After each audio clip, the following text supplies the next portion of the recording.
Começamos de A novo. gente teve que reiniciar porque Deu um probleminha. entrou não sei o que aqui, eu tive que dar ok e Uma atualização do software. reiniciamos a nossa aula. Então a gente parou na página 371, estávamos falando sobre ingredientes, o número de fases e as características, se é homogêneo ou heterogêneo. Então eu estava explicando para o Rafael que dois ingredientes ele pode formar uma fase e fica homogêneo. Três ingredientes: macarrão, molho de tomate e sal. São três ingredientes. Então, você misturando isso tudo, ele fica homogêneo ou heterogêneo? Heterogêneo. Heterogêneo. Por quê? Porque ele fica uma mistura opaca, avermelhado. Então, é duas fases. Tá? Prestem bem atenção, tá? E a gente vai continuar agora. A gente vai agora para a página 372. Leia, por favor, leia em voz alta. Não bota não, segura com a mão. Eu vou precisar depois, aí fica difícil. Isso é chato, né?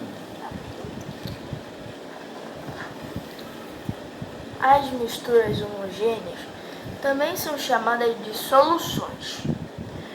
Você com certeza já ouviu falar que o sal se dissolve na água, não é mesmo? Uma mistura de sal e água, como aquela que estava no copo da Duda, é uma solução. A água dissolve muitas substâncias além do sal, como o açúcar, gases, outros sais, etc. Por isso ela é chamada de dissolvente universal. As diferenças de cores, cheiros, sabores que notamos na água devem ser as diferentes substâncias que estão nela dissolvidas. Muito bem. Muito bem, vamos entender aqui esse trechozinho que o Rafael leu na página 372 da apostila Ciências. Então lá, aqui a gente chamava de fase, né? Então agora já mudou o nome para solução. Tá? Então se for solução, fase é a mesma coisa. Isso que eu estou falando, às vezes você vai fazer um teste, uma prova fora da escola, eles não usam fase, vão usar solução, que é a mesma coisa que vocês já estudaram. Tá? Então no caso de misturar água, sal e açúcar, isso aí é o quê? Fala alto. Uma mistura. Solução. Uma mistura, claro, uma mistura eu estou misturando, mas o nome é uma solução. Tá bom? Isso que eu quero que vocês entendam. Tá? É meio complicadinho, mas a gente vendo isso no nosso dia a dia, prestando atenção. Por exemplo, vamos tomar um refresco? Vamos, papai? E vamos ler o rótulo desse refresco. Vamos passar agora a ter o hábito de ler os rótulos para vocês fixarem o que a gente está estudando, senão não adianta nada. Tá? Aí pega, o que tem lá nesse refrigerante? Ah, tem soda, tem glicose, tem dedroxi, tem um opção de coisa. Aí vamos entender o que é isso. Isso são misturas, são soluções que a gente tem no nosso dia a dia. Então por isso que é bom a gente ir no mercado, no supermercado, ir na quitanda, na padaria, e a gente ter o hábito de ler os rótulos. Isso é muito instrutivo para nós. Então vocês que estão começando a vidinha de vocês, seria interessante vocês começarem a olhar os rótulos. E principalmente ficarem atentos a uma coisa chamada validade. Nós estudamos isso, foi com a tia Ercília, não foi? Erlane, tia Erlane. A gente estudou isso no brasileiro com a tia Erlane. Mas desde a tia Regina, no primeiro ano, já vimos falando sobre rótulo, sobre validade. Então, vocês, meninos e meninas, vamos ter o hábito da gente pegar e ler os rótulos. A validade, isso é muito, muito importante. Tá bom?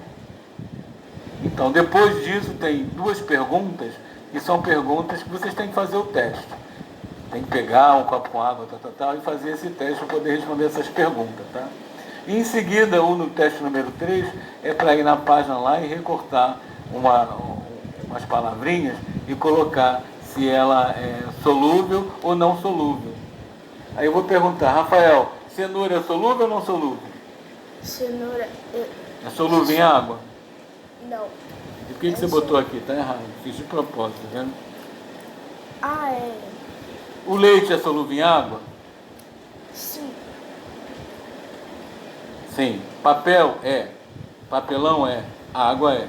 Agora, a cenoura não é. Você colou errado. Tem que trazer para cá. Não solúvel. Algodão é não solúvel? Sim. Sim, é. A madeira? Sim. Vidro? Sim. Alumínio? Sim. Areia? Sim. Plástico? Sim. Borracha? Sim. Pedra? Sim. Couro? Sim. Tecido? Sim. Então, e isso são não solúveis. E água. A água é solúvel, já está no lugar certo. Só a cenoura que você fez errado. Isso que eu não entendo. A tia corrige, mas ela não faz, que o aluno Certo. não conserta. E às vezes a gente chega aqui e não sabe se está certo ou está errado, porque eles não colocam certo e errado. Aí fica difícil a gente fazer uma revisão. Aí eu tenho que... Tá vendo? Isso está errado, a professora corrigiu errado. Porque eles não colocam o C de certo mais, é o aluno que corrige, e ele tem que corrigir, mesmo com a caneta ou com o lápis, colocar um C de certo. Tá? Aí depois na página 373, tem faça você mesmo. Então vocês têm que seguir esse passo a passo, pegar um copo com água gelada, vocês têm que fazer. Faça com o papai, com a mamãe, vocês vão ver que dá certo. E em seguida tem que responder a questão. Eu e Rafael nós já fizemos, então a gente já deu aqui o nosso parecer, as nossas respostas, tá? Mas façam vocês em casa, vocês vão ver que vai ficar bem legal, tá? Agora a gente vai estudar um pouco sobre composição de alimentos. Vamos ver o que é composição de alimentos. O Rafael vai dar uma lida, está na página 374 da apostila de ciência, 374 da apostila de ciência, composição dos alimentos. Mas antes disso, eu vou perguntar ao Rafael se ele tem alguma dúvida até agora. Não? Não? Então tá bom. Então me dá uma solução homogênea. Água mais sal. Água mais sal. Me dá uma solução heterogênea. Você adora. Nescau. Não, isso é homogênea. Heterogênea. Você adora, me pede todo, se deixar, quer comer todo dia. Macarrão. E que mais? Macarrão. Água. Já esqueceu? Água. Não. Macarrão, molho de tomate e sal, Rafael. Você gosta muito. Poxa. Olha, ele não tá. Tá vendo como é que é? Isso chama-se falta de atenção. A gente acaba de estudar porque você está preocupado em olhar para lá, está preocupado em ficar se coçando e se mexendo na cadeira, não está atento para o que o papai está falando. Foi bom isso ter acontecido para os seus colegas aprenderem que tem que guardar isso na cabeça. Preste atenção no que a gente fala. Entendeu? Eu não estou falando para o vento, estou falando para você colocar dentro de você. Vou repetir de novo, me dá uma outra mistura, outra solução heterogênea. Macarrão, mais sal, mais muito. Quero outra coisa, não é só macarrão. Lasanha, mais molho de tomate. Lasanha. Lasanha é macarrão do mesmo jeito. Arroz à la grega, por exemplo. Arroz maluquinho que você gosta, que é arroz, legumes picadinho com ovos, a gente mexe, coloca um pouquinho de molho shoyu, arroz maluquinho que você tanto gosta. Tá bom? Então vamos lá, Rafael vai ler a composição dos alimentos. Composição dos alimentos. Fala a página. Página 374. Já pensaram como misturamos as comidas no prato para comer? É verdade, misturamos fica mais gostoso. Mas as comidas que misturamos também são misturas. Número 1. Discuta com o colega. O que você acha sobre a pergunta da mãe do Theo? As comidas são misturas? Sim. Você consegue citar alguma substância que não seja mistura? O que é uma substância pura? Vamos descobrir do que são feitos os alimentos que consumimos. Leia o texto. Continua. Rótulo de alimentos. O rótulo do alimento é uma forma de comunicação entre os produtos e os consumidores. Vejam algumas informações que sempre devem estar presentes nos rótulos e são importantes que você as identifique. Lista de ingredientes. Glossário. Não. Informa os ingredientes que compõem o produto. A leitura dessa informação é importante porque o consumidor pode identificar a presença de algumas substâncias como o sacarose, A sacarose, a glicose ou outros tipos de açúcar como dextrose, alimentos de ingredientes únicos como açúcar, café, farinha de mandioca, leite e vinagre não precisam apresentar lista de ingredientes. A lista de ingredientes deve estar em ordem decrescente, decrescente, vírgula, respira. Isto é, o primeiro ingrediente é aquele que está em maior quantidade no produto e o último em menor quantidade. Glossário. Pronto, agora consumidor. Dá licença, isso glossário é outra história. Vamos lá, gente, entender o que é a composição dos alimentos, né?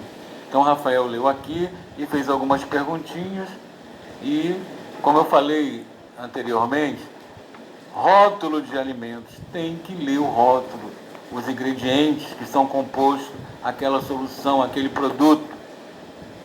Então, apareceu algumas palavras que a gente tem que identificar. O que é consumidor? É aquela pessoa que consome o produto. Isso, é a pessoa que adquire as mercadorias. É um comprador. Isso é o que é consumidor. Sacarose, glicose e dextrose. Sacarose e glicose são açúcar. Dextrose também. Só que a dextrose é um açúcar. Preste atenção que eu vou perguntar e depois você não vai saber. A dextrose é um açúcar que ele é formado basicamente do amido de milho. Tá? Ele vem do amido de milho. E ali, na realidade, ele não é considerado um açúcar, mas ele entra na composição do açúcar como açúcar. É meio que complicado isso. É açúcar, não é açúcar, e é considerado como açúcar. Tá? Então, para as pessoas que fazem dieta, para as pessoas que fazem musculação, que frequentam academia, o dextrose é muito bom para eles. Tá? Seria bom para o diabético? Em tese, mais ou menos, cada um tem que consultar o seu médico, porque ele acelera muito a glicose do diabetes, mas ele não é contraindicado para o diabetes. Então eles colocaram aqui na apostila o dextrose como açúcar, eu também sou contra, porque eu acho que isso não é um açúcar, é uma composição, ou seja, uma solução que a gente acabou de ver aqui sobre açúcar, é um tipo de glicose, e é uma glicose composta basicamente, como eu falei, do amido de milho. O que é o amido de milho? É a maisena, que chamam de maisena, que é um nome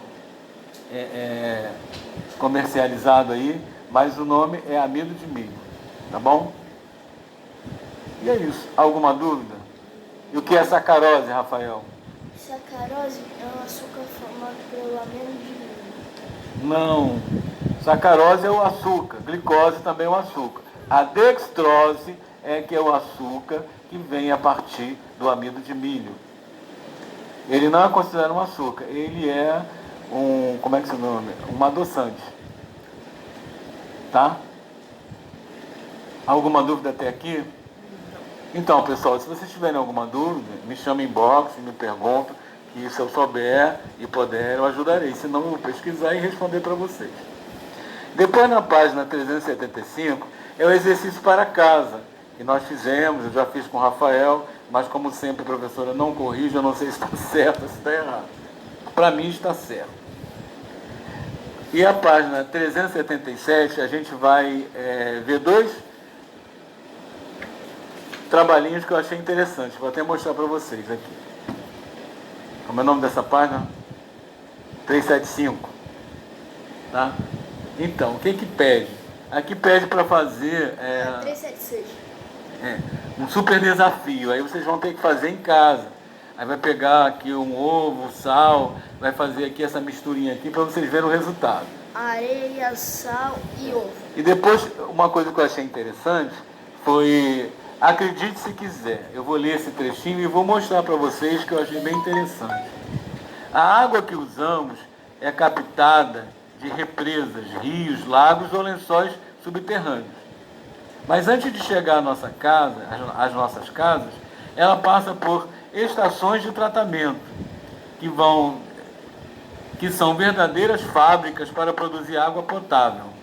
Você sabia que as estações de tratamento nada mais fazem que separar, misturar e adicionar substâncias à água? Veja como eles funcionam. Então tá, aí você vem aqui, tem um desenhozinho.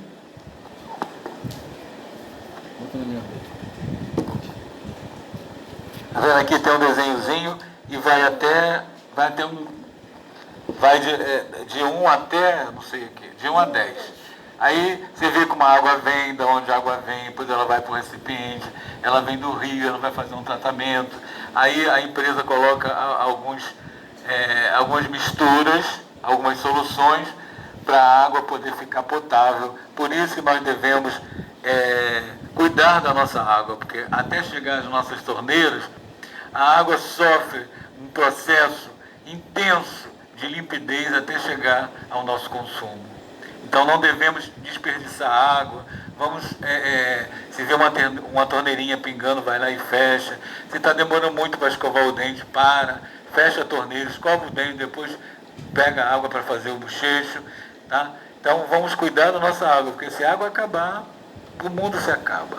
Então nós, como seres humanos, vamos cuidar da nossa natureza, da nossa água, não é mesmo, Rafael? Como sempre, né, o ser humano ele sempre polui a água, então a gente deve parar de jogar lixo nas ruas, em todos os tipos de lugares que tem que ser limpado a água. Como também as praias, vocês poluem também em várias praias. Olha só, pessoal, aí continua na página 379, um deverzinho para casa, que eu não vou ler porque são perguntas assim meio que individual também, para vocês lerem e responder aí em casa.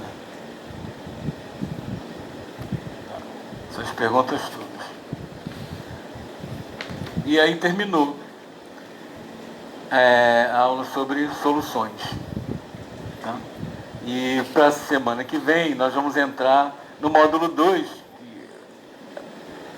A tia, quem que dá ciências é a... não, é a Rita. A Rita. Sempre confundo. Professora Rita. Então a gente vai entrar amanhã ou depois, eu não sei ainda, vou ver com calma, que ainda tenho que rever matemática mais um pouco. É o capítulo 2, tá? O capítulo 2 que fala que transformações podem ser observadas nos materiais.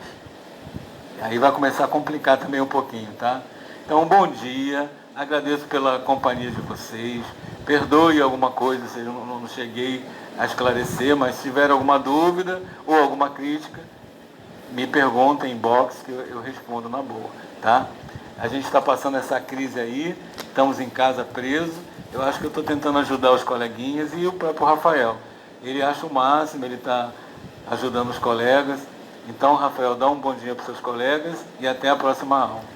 Bom dia e até a próxima aula. A gente se vê em próximos dias. Tchau.